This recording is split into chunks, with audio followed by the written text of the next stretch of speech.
Disasters, fueled by multiple factors, can severely undermine development efforts.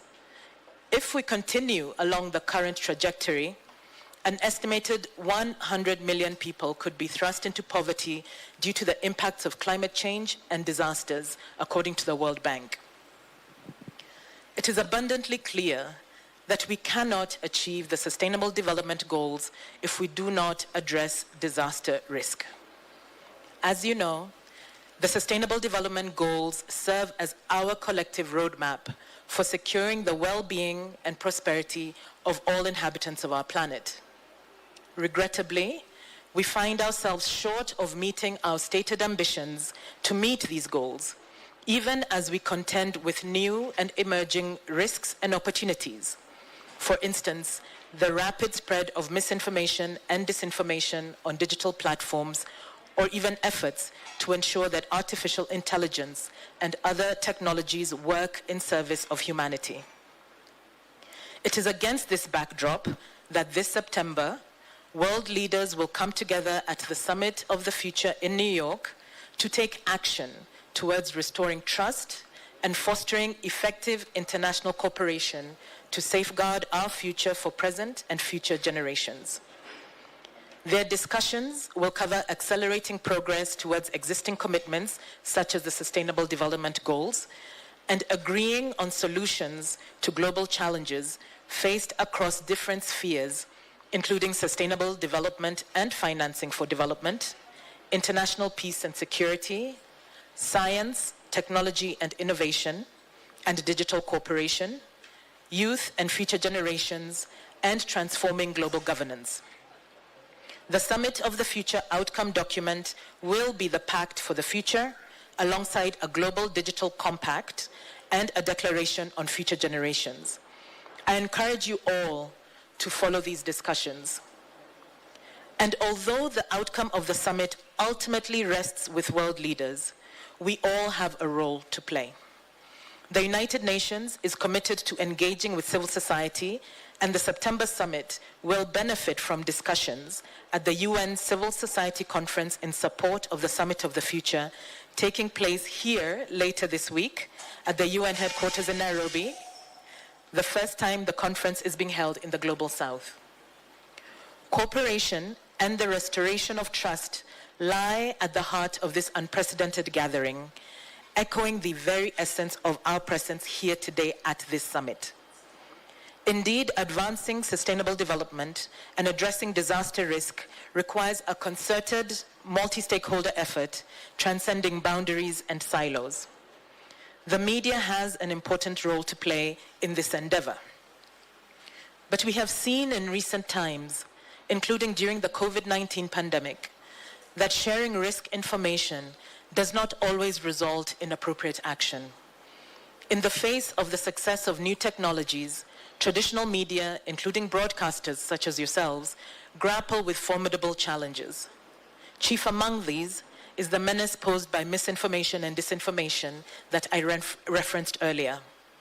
We need global efforts to develop healthier information ecosystems and restore trust in public institutions and the media.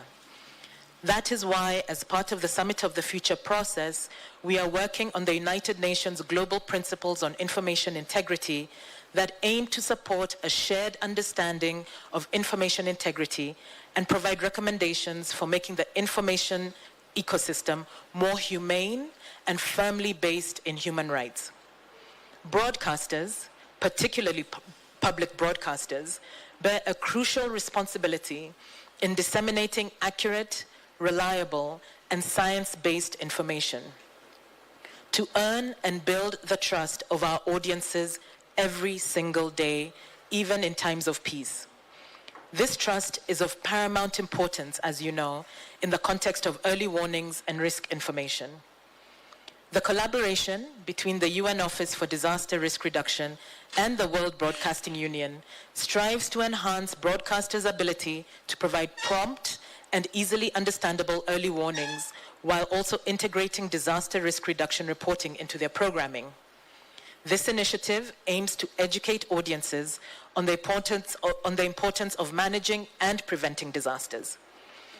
It is with great pleasure that I stand here today, for this collaboration resonates deeply with the core values and missions of the United Nations, fostering multi-stakeholder dialogue, sharing knowledge, promoting a deeper understanding of UN activities, for it is your UN, spotlighting actions addressing some of the world's most pressing issues, and advancing our enduring partnership with the media.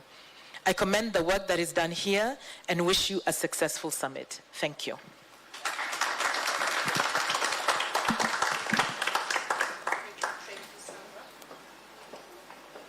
Allow me now to invite Fanny Langela, Head of Content and Channels at the United Nations Office for Disaster Risk Reduction. Welcome. Clap. Let's invite her to clap. Merci, bonjour. It's a pleasure to be here today. Mr. Paul Macharia, Mr. Grégoire Njaka, Mrs. Sandra Macharia, and Mrs. Natalia Lieva, Mesdames et Messieurs, chers collègues, I would like first to thank the government of Kenya for welcoming us here, and the African Union of Broadcasters for organizing this event. I also extend my gratitude to the Kenya Broadcasting Corporation for hosting this regional media summit on climate change. This is the first time we hold this event in Africa, and this couldn't be more timely. The tragic impact of the extreme rainfall across East Africa and the resulting floods these past weeks are a stark reminder of the critical importance of this agenda, because ultimately this is about protecting lives and livelihood. Working with public service broadcasters in countries affected by disasters is strategic and vital for the UN Office for Disaster Risk Reduction. Media are part of the necessary transformation for a more resilient world. You are key actors to inspire, educate, show solutions, and generate the actions needed to achieve the goal of the Sendai Framework for Disaster Risk Reduction, the Climate Paris Agreement, and the Sustainable Development Goals. And this is why 4 years ago, we embarked on a partnership with the broadcasting unions. And this partnership has three main objectives. First, we want to strengthen the role of the media in the early warning chain. Media must be fully part of the multi-hazard early warning system activation process. And we are particularly calling your attention on your role in serving the last mile of communication to those who are most at risk. And to this end, we are encouraging the establishment of working groups, bringing together national Met offices, national disaster management agencies, and national broadcasters. These groups can strengthen an horizontal coordination and coherent messaging in times of crisis. Our second objective is to strengthen the resilience of broadcasters when disaster strikes. How long can you keep broadcasting if there is a blackout? What would it take to restore live broadcast after an earthquake or a cyclone? Media are a lifeline for affected populations to access critical information in a disaster. And to be able to fulfill this role, broadcasting infrastructure must be resilient, and your operations must be prepared to react swiftly in time of disasters. Finally, as we heard, disseminating information about risk doesn't always lead to behavior change or meaningful preventative action. And we have seen that across many countries during the pandemic. And this is why our third objective is to expand the scope of disaster reporting. Media coverage is often about disaster is often reactive, where what happened, how many affected people, what is the extent of the losses. And this is very important. But if we are to restore public trust, if we are to drive the change we need to build resilient societies, we need public conversations about risk. And we need this conversation to take place also in times of peace.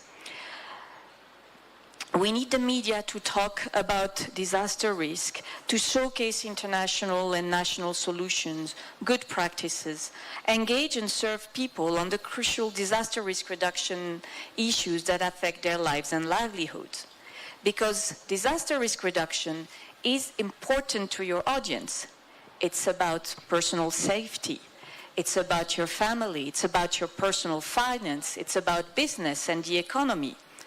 And the co-production that will be presented tomorrow will illustrate how you can contribute also to this public conversation about risk and resilience through longer form of reporting. The Sendai framework states that governments have the primary responsibility to reduce disaster risk.